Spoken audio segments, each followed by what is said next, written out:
क्या आप सच में भगवान? ये कोई पूछने का प्रश्न है? वेदों में सभी बातें हैं। न तस्य प्रतिमा अस्ति, बात है उसके लिए कोई प्रतिमा नहीं। भाई पुरुषोत्तम का सवाल है, हमारे हिंदू धर्म के पंडित आचार्य ये जानते हैं कि वेद और हिंदू धार्मिक किताबों में मूर्ति पूजा मना है, लेकिन हम शुरू में इतने मजबूत नहीं रहते, इसलिए हमारे जहन को कंसंट्रेट करने के लिए मूर्ति की ज़रूरत पड़ती है। जब जहन मैच्योर हो जाए तब मूर्ति की ज़रूरत नहीं। भाई ने सवाल पूछा था कि हम जानते हैं हिंदू धार्मिक किताबों में लिखा है कि मूर्ति पूजा हराम है, मना है, लेकिन क्योंकि कंसंट्रेशन के लिए पहले पहले हम मूर्ति का सहारा लेते हैं, बाद में जब हम मैच्योर हो जाते तो जरूरत नहीं। अगर मान लो जो आप कह रहे सही है कि पहले पहले इनिशियल स्टेज में आपको जरूरत है मूर्ति की इबादत करने के लिए, बाद में जब मैच्योर हो जाएंगे तो जरूरत नहीं, तो मैं ये कहना चाहता हूं कि हम मुसलमान ऑलरेडी मैच्योर हो चुके हैं, हमको मूर्ति की जरूरत नहीं इबादत करने के लिए। और एक वक्त, एक समय एक पंडित मुझसे बहस कर रहे थे और कह रहे थे यही चीज कि मैं जानता हूं कि मूर्ति पूजा हराम है, गलत है, लेकिन कंसंट्रेट करने के लिए जरूरत पड़ती। मिसाल दी उनने कि जब एक छोटा बच्चा पूछता है ये थंडर क्यों है, बादल क्यों गड़गड़ाते हैं, ये जब थंडर सुनते ना, या आसमान से आवाज जो आती है गड़गड़ाहट की, क्या है ये? तो पंडित कहने लगा हम कहते हैं बच्चे से, क्योंकि वो नहीं समझ पाता है, कि आई मां चक्की पीसती है। आसमान में आई मां, नानी चक्की पीस रही है, क्योंकि बच्चा है, क्या समझेगा?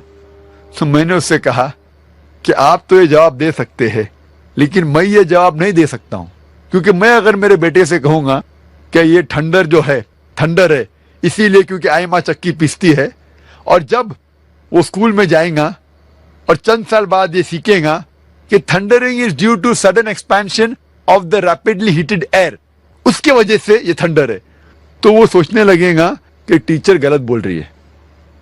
जब उसे पता लगेगा टीचर सही बोल रही है, फिर बोलेगा मेरा पिता झूठ बोल रहे थे। इस्लाम में झूठ बोलने की जरूरत ही नहीं, हक पूछने के लिए झूठ की जरूरत नहीं। हमें साफ साफ कहना चाहिए, हमें कहना चाहिए अच्छे अंदाज में क्यों ठंडर होता है। जब गलत जवाब देंगे तो कल पकड़े जाएंगे और फिर सही नहीं होगा। हमें अच्छे अंदाज में समझाना चाहिए हमारे बेटे को।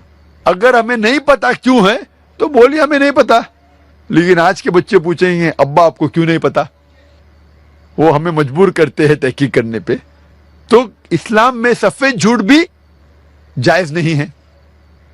और पंडित कहने लगा कि इनिशियल स्टेज में जब बच्चा फर्स्ट स्टैंडर्ड में होता है तो उस टाइम हम उन्हें इबादत के लिए आइडल का सहारा लेने के लिए कहते हैं, मूर्ति का सहारा। जब वो ग्रेजुएट बनता है उस टाइम उसे जरूरत नहीं पड़ती मूर्ति की। तो मैं उस पंडित से कहा जब भी हम मैथमेटिक्स सिखाते हैं बच्चे को फर्स्ट स्टैंडर्ड में, बेसिक्स जो फंडामेंटल्स सिखाते फर्स्ट सेकंड थर्ड में, वो मजबूत होना चाहिए। जब फंडामेंटल्स ही गलत है तो इमारत तो बिल्कुल गलत होंगी। फंडामेंटल्स कभी गलत नहीं हो सकते। मैथ जब सिखा रहे तो आप ट्रिग्नोमेट्री, लॉगरिथम तो बाद में सिखाइए, अलजेब्रा, लेकिन बेसिक तो सही सिखाइए। फर्स्ट और सेकंड में 2 + 2 = 4। अगर मेरा बच्चा कहेगा 2 + 2 = 5, मैं कहूंगा नो प्रॉब्लम। आप जब 10th स्टैंडर्ड में आएंगे उस टाइम में कहूंगा 2 + 2 = 5 = 4। ये गलत है। हमें बुनियादी बात सही तरीके से पढ़ाना चाहिए।